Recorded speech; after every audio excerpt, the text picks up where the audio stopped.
සමන්තා චක්කවාලේසු අත්‍රා ගච්ඡන්තු දේවතා සද්ධම්මං මුනි රාජස්ස සුනන්තු සග්ග මොක්ඛදං ධම්මස්සවන කාලෝ අයං භදන්තා ධම්මස්සවන කාලෝ අයං භදන්තා ධම්මස්සවන කාලෝ අයං භදන්තා. May all divine beings arrive here to listen to sublime Dhamma expounded by the fully enlightened one. Namo tassa bhagavato arahato samma sambuddhassa. Namo tassa bhagavato arahato samma sambuddhassa. Namo tassa bhagavato arahato samma sambuddhassa. Honor to him, the blessed one, the exalted one, the fully enlightened one. Dhamma friends, meritorious devotees, you all are going to listen to sublime Dhamma expounded by the Supreme Buddha. We are fortunate enough to listen to sublime Dhamma expounded by the Supreme Buddha in order to understand the danger of this sansaric life and also to get rid of this sansaric life.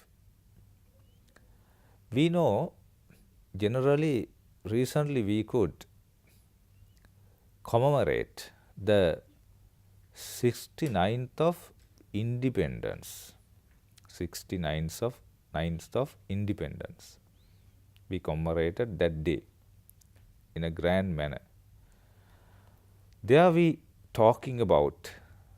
were talking about the independence of politics, the kind of freedom of thinking, freedom of expressing our views, and freedom of social atmosphere, and various types of freedom we were talking about.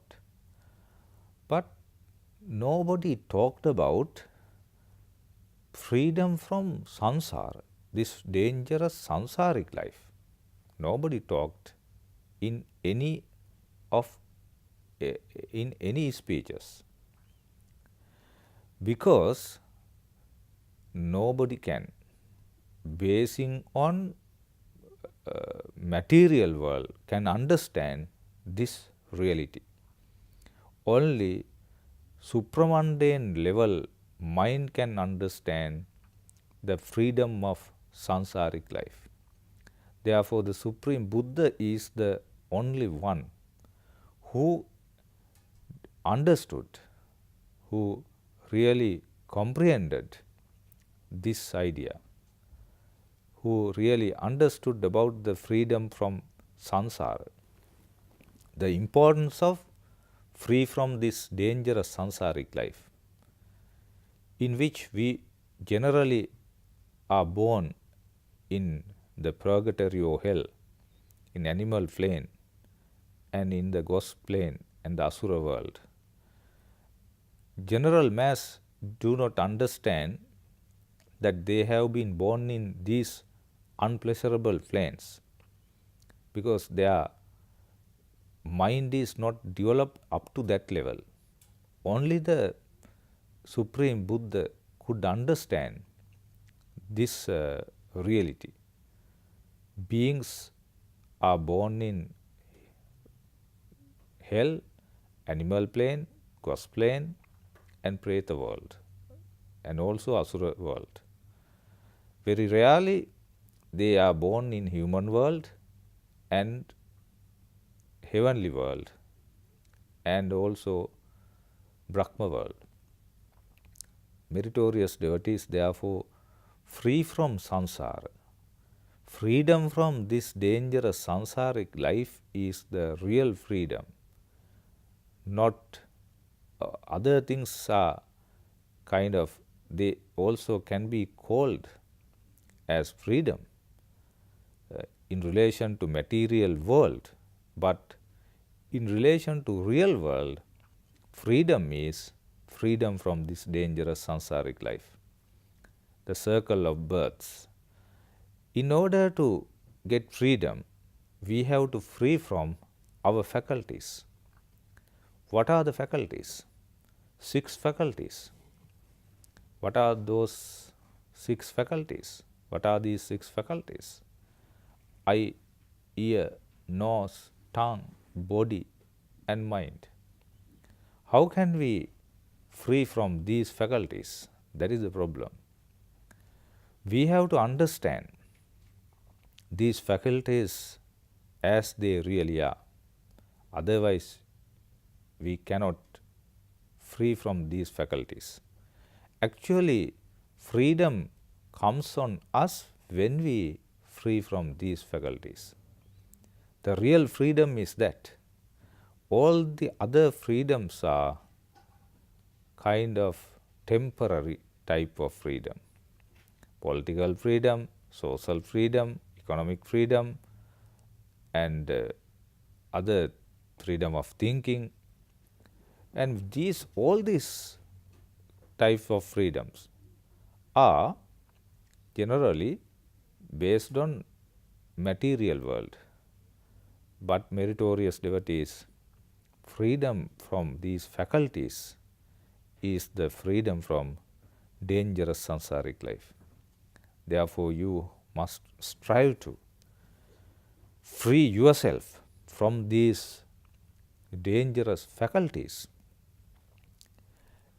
You know, they appear to be pleasing. These faculties appear to be pleasing. Eye, oh, is very helpful to see beautiful objects, forms. Without eye, you cannot see beautiful pictures, scenes. Therefore, we tend to love it, like it, we crave for it. Why? Eye is the one which help us to see all these things, to see the world and gratify ourselves.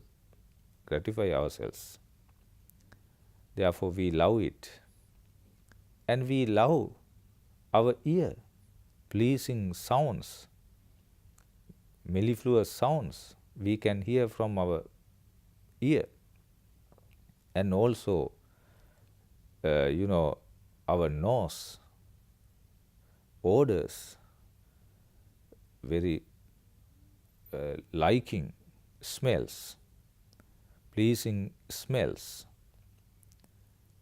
aromatic things we can smell from our nose. Tongue is very important for tasting juicy foods, and body for tangibility, and also mind for good thoughts. Therefore, all these faculties tend to be very pleasing things, not unpleasurable, pleasurable. We want to gratify, therefore. Always general mass tend to think, oh, worldling, always worldling see the good side of these faculties, the pleasing side, not suffering side. They gratify these senses. They want to gratify. So that is what is called asada or asvada, gratification. But they do not want to see the adinava, the bad result of it. Now, for instance, see this eye. Eye is the one which helps us to see beautiful objects.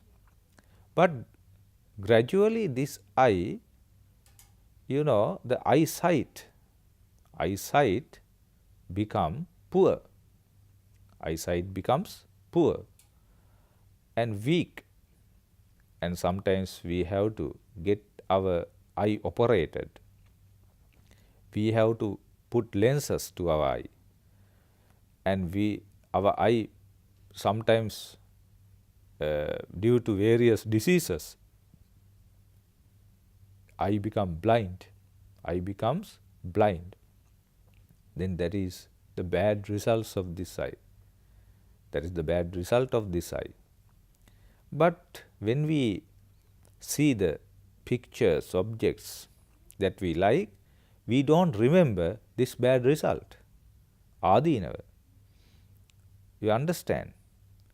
We always remember the beautiful pictures, the beautiful objects, the beautiful sceneries that we have seen through our eye.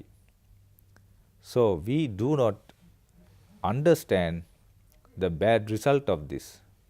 We do not understand bad result of this. And other one is Nissarana. Nissarana means we, meritorious devotees, we want to free from this eye. We want to free from this eye. We should free from this eye. We should free from this ear. We should free from this nose. We should free from this tongue. We should free from this body. We should free from this mind.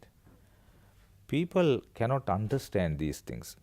These are deeper teachings of the Buddha. Now, one section of Sanyutta Nikaya, the fourth section, Salayatana Sanyutta, based on these faculties, the Supreme Buddha explicates vividly about these faculties. Meritorious devotees, you must try to understand. You must try to understand these faculties very well, appropriately. Appropriately you must understand. Otherwise, you cannot kind of get the freedom from these faculties and freedom from this sansaric life. Therefore, meritorious devotees, Dhamma friends, freedom from this sansaric life, the dangerous sansaric life, is the real freedom according to Supreme Buddha. Dhamma friends, now we all know very rarely the Supreme Buddhas are born to this world. Very rarely human life we get. These two things take place after a lapse of time. Fortunately, this time is a time. This time is that type of time. Yes. When this time arrives, the wise person get the ultimate benefit of it. Ultimate benefit of it. So how can we get rid of this sansaric life? To put an end to craving. Put an end to craving. Craving for these faculties. Craving for these faculties is the major thing that lingers us on sansaric life. It makes us to roam in this sansara, circle round in sansara. Therefore, we must strive not to crave for these faculties. Meritorious devotees, Dhamma friends, can you do this? Can you do this? That is the problem. Because we have been born in the sansara millions and trillions of time. And we have generally used these faculties for millions and trillions of times. In various births, sometimes as an animal, sometimes as a ghost, sometime as a human being, sometime as a deva, heavenly being, and sometime as a Brahma. We have gratified these senses. Therefore, that habit is there, the sansaric habit. That is why it is very difficult to put an end to this craving for these faculties. But if you really understand the bad result out of this gratification, then it is convenient for you to put, get an kind of put an end to this craving. You can then demolish this craving for these faculties. You can strive to do it. You should do it. Otherwise, once again, you are caught up in the cobweb of this samsara, dangerous samsara. Dhamma friends, meritorious devotees, in order to do so, you have to have kind of power. That power is merit. Therefore, you must accumulate merits as much as possible. Merit or merits are the power. Merits is the power for you in this dangerous sansaric life to save your, to have the safety, for the safety. Safety for not going to the four hells again, and safety to be born in a pleasurable flame, and safety for dangerous life, sansaric life, and to have the emancipation.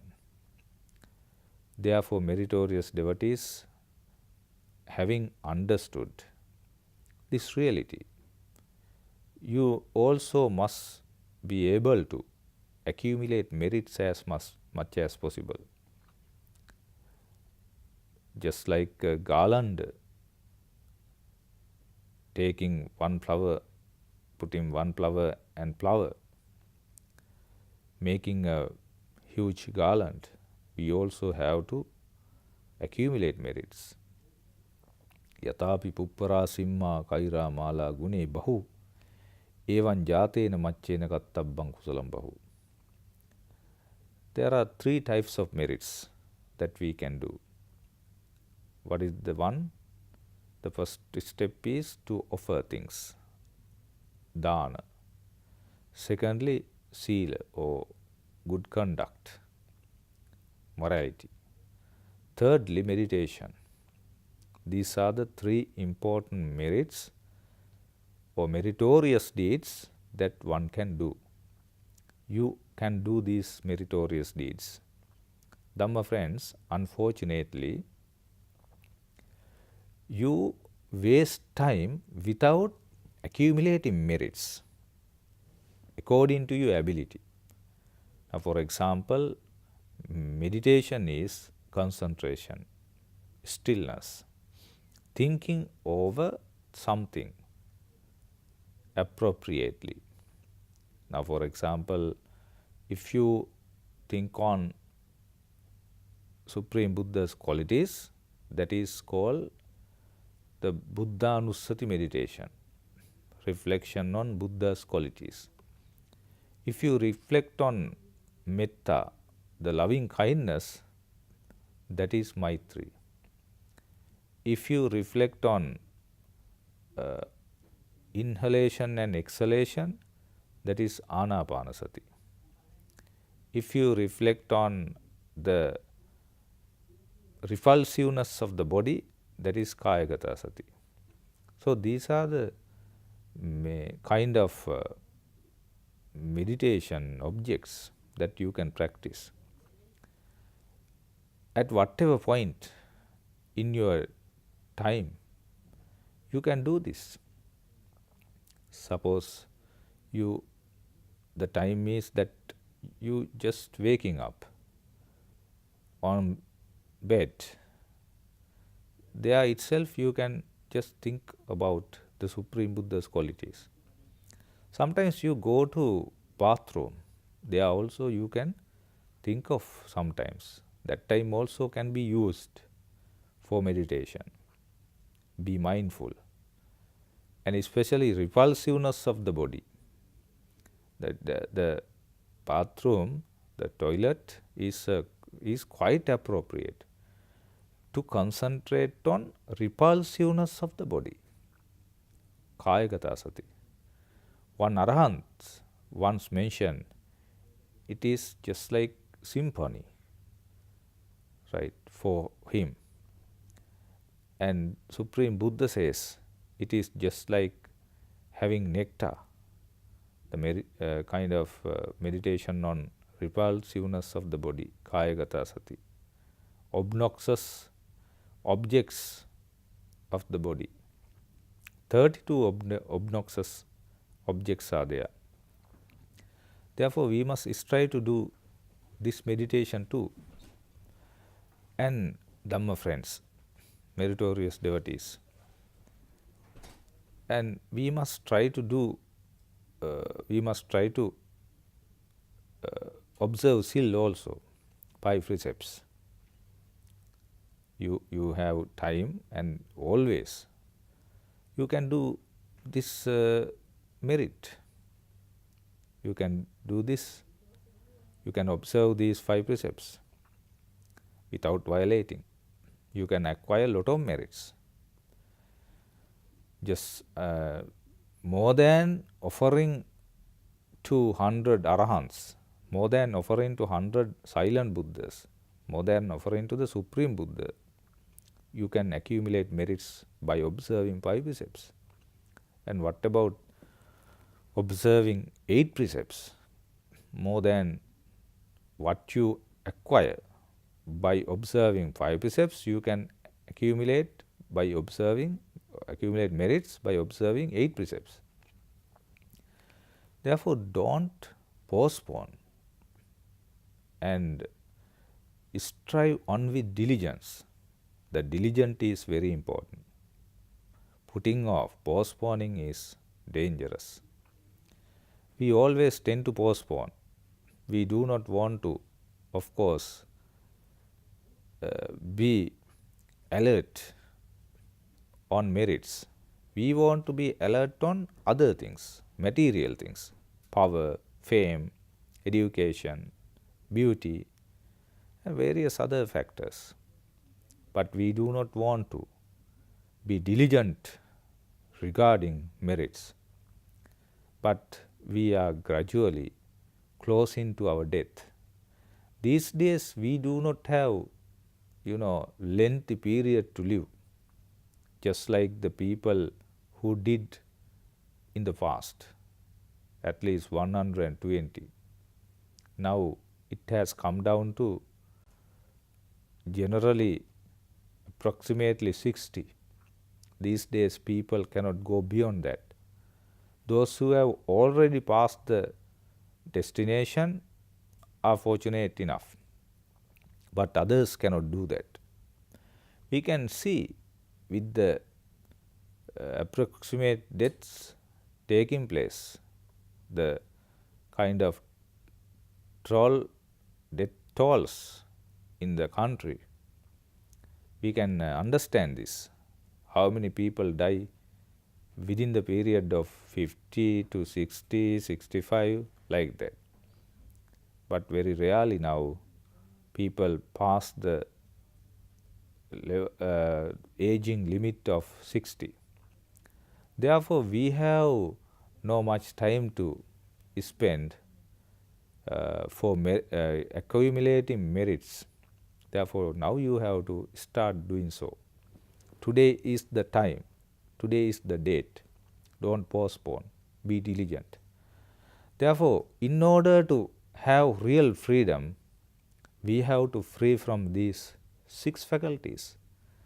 All the other freedoms are temporary. They are not real. because one day, once again, we are caught. But if you free from these faculties, you can get real freedom. That means freedom from the dangerous sansaric life. That is why Supreme Buddhas are born, in order to explain this,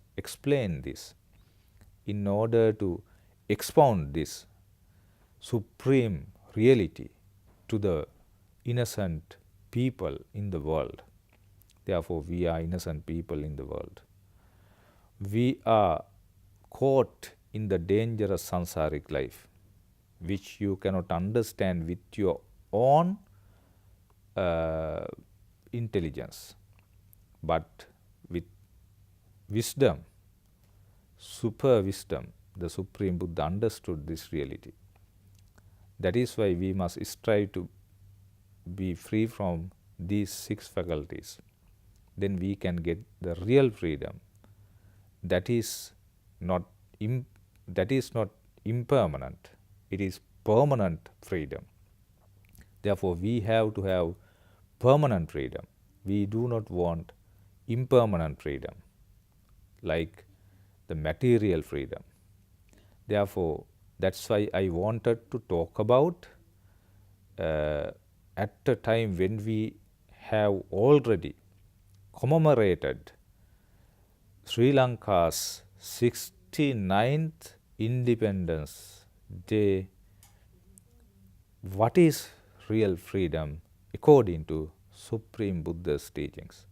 Therefore, that political, social, economic and other freedom is important, but freedom from dangerous sansaric life is the real freedom what is necessary. Therefore, meritorious devotees, Dhamma friends, let us strive to achieve that great, magnanimous, noble freedom of freeing from these 6 faculties and getting rid of this dangerous sansaric life. May the noble triple gem bless with you all. Akasatta ca bummatta devanaga mahiddhika punyantang anumoditva chiran rakkantu sasanang akasatta ca bummatta devanaga mahiddhika punyantang anumoditva chiran rakkantu desanang akasatta ca bummatta devanaga mahiddhika punyantang anumoditva chiran rakkantu tang sada. May you all be well and happy.